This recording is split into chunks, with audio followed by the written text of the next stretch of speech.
Pour que le cœur de la métropole lyonnaise conforte son attractivité, le quartier de la Part-Dieu a entamé en 2010 une métamorphose à horizon 2030.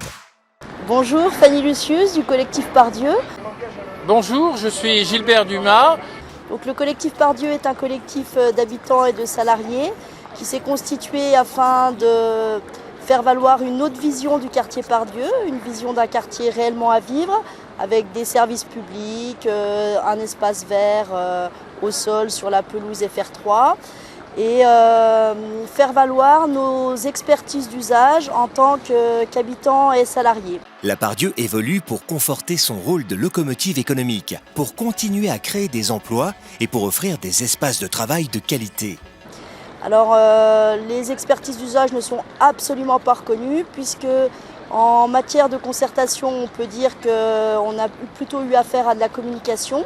Il y a eu des enquêtes publiques qui ont été faites dans lesquelles tous les points qui nous posaient souci étaient non négociables. Donc les tours non négociables, le percement de la rue Bouchu non négociable.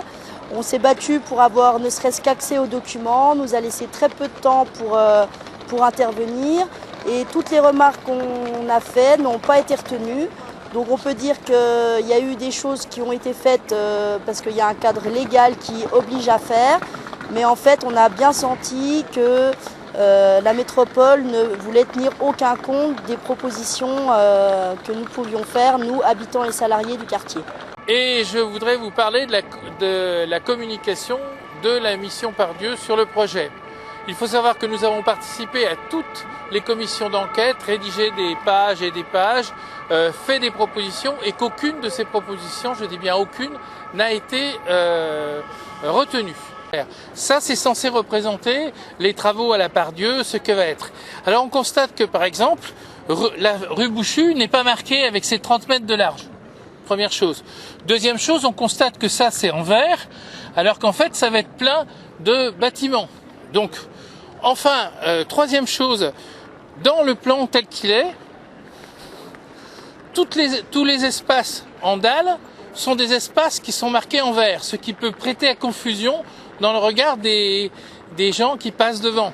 Voilà comment on communique sur un quartier vert à vivre, alors qu'il y a de moins en moins, à part quelques arbres qui se courent après, il y a de moins en moins d'espaces verts au sol. La Part-Dieu, c'est aussi un lieu de vie qui s'étend au-delà de son centre commercial. Alors ce qui est d'extraordinaire, c'est que c'est soi-disant la démocratie. Donc il y a un budget phénoménal pour la communication pour le projet, mais nous n'avons accès, nous, à rien du tout.